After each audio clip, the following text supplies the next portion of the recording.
Hey everyone, it's Becky from Book Obsessed Becky, and I'm coming at you with another video. This one is the mid-year freakout tag. I will include the questions down below. And I have quite a pile here to go through. I had more than one answer for some of the questions, so I hope that's okay. But starting off with what was the best book I read this year? Oh, if you see me looking down, it's because my notebook is down here with the questions on it. So, the first question is, what is the best book I've read this year? And the one that I keep thinking about, and I had finished it like in January, February, March, something like that. I keep coming back to it and thinking about it, is The Frozen River. I loved this book. It's a historical fiction that takes place in Maine. It is about a midwife who sticks with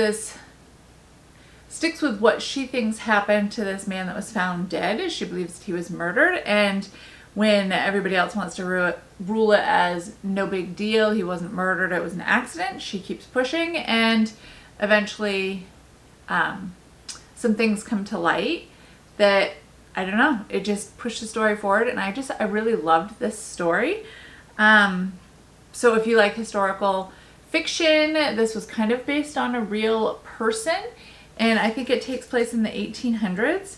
If that's your jam, then definitely check this one out. And it goes from past to like present day for this character. So like you're following a span of like 30 years where she keeps jumping back in time, so you can see things that have happened throughout her life. But I really enjoyed this book. The next question is the best sequel that I've read so far. So some of these books are on my Kindle, but the best sequel that I've read so far is Bookshops in Bone Dust by Travis Baldree. I really loved this book. It was the prequel to Legends and Lattes, but it just came out, and I just read it for a book club. It's super cozy. It takes place in a small town on the coast. Viv has been injured in battle, and she's recovering. And yeah, it's not the same Viv that you meet in Legends and Lattes. It's more of her like younger years and her fighting years, but it was such a good story. I loved it so much. A new release that I haven't gotten to yet, but I want to, is The Women by Kristen Hanna.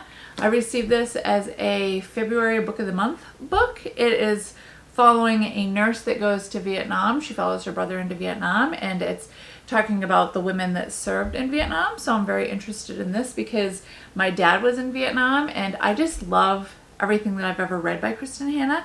So hopefully I get to this sooner rather than later. Let me see. Most anticipated releases for the second half of the year.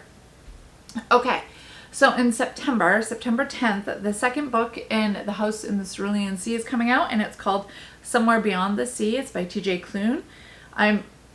I'm really excited about this one because I love The House in the Cerulean Sea. It was super cozy. I love the characters, and I've even named some plants after some of the characters. So there's that.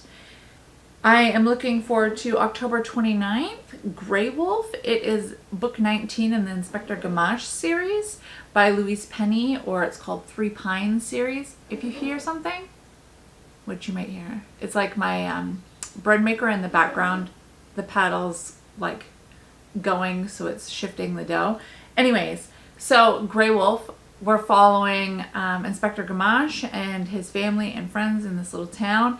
There's always crimes to solve, but the atmosphere of this town, Three Pines, is super cozy, and this would be the newest release in the series. Like I said, book 19.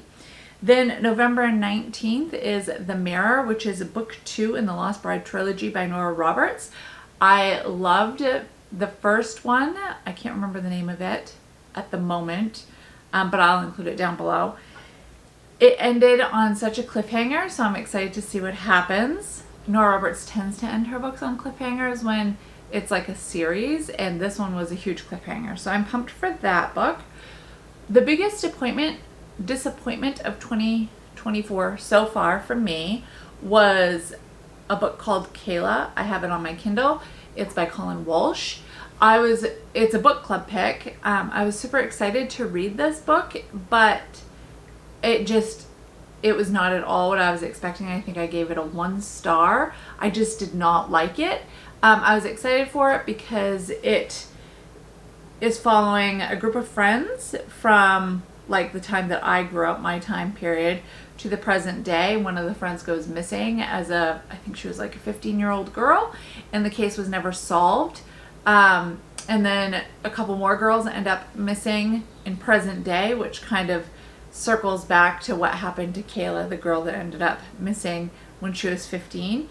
I had high hopes for it. I really did, like, because it's my generation, but the book was not for me. I think the animal cruelty really sealed the deal on that. I just couldn't handle it. Okay, so that sucks. My battery cut out, and I have no idea if I had mentioned the question or not, so I'm going to start again. I gotta find the number that I was at. Oh, the biggest surprise book for me this year was Divine Rivals by Rebecca Ross. I'm not sure why I didn't think I would like this book. It has everything that would make me like this book, but I was completely like shocked that I loved it. I loved it so much I dove into the next book. Sorry about that. I had to pause again. My bird machine just went off. Okay, so Divine Rivals, like I said, it has magical typewriters, war between gods, a love story, two main characters that kind of find like found family type deal. I really loved it. There's really happy parts of the book, and there were some really sad parts of the book, but definitely a surprise for me this year. One of my favorite new authors for the year, which was another surprise book for me as well, was, I think it's called A Court of Thorns and Roses by Sarah J. Maas.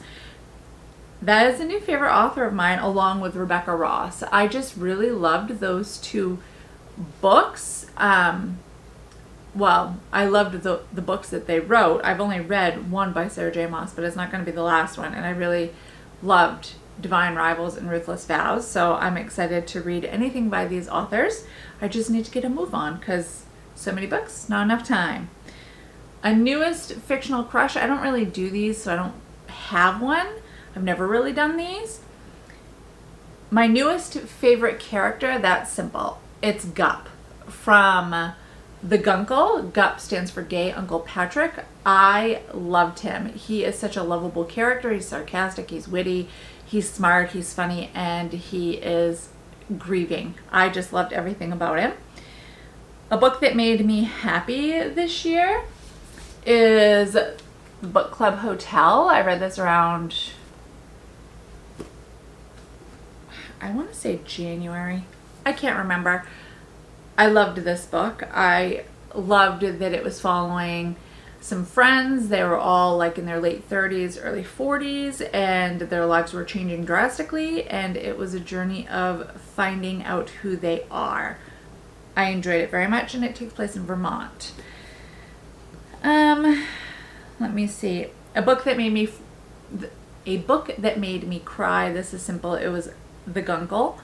I probably read this at the wrong time. I just finished it not too long ago.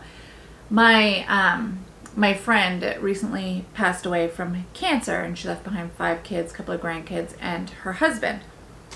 Well, in the book The Gunkle, a mother passes away from cancer. So every time they were talking about like grieving moments and kind of what to do with your grief, and like the friendship, being the friend in the situation rather than like the spouse or a child in the situation, I just could really relate to that, and I bawled quite a bit throughout the book, but I also laughed in the book. So if you're interested in the book, it is a funny book, but there are sad moments, especially if you're in the middle of grieving.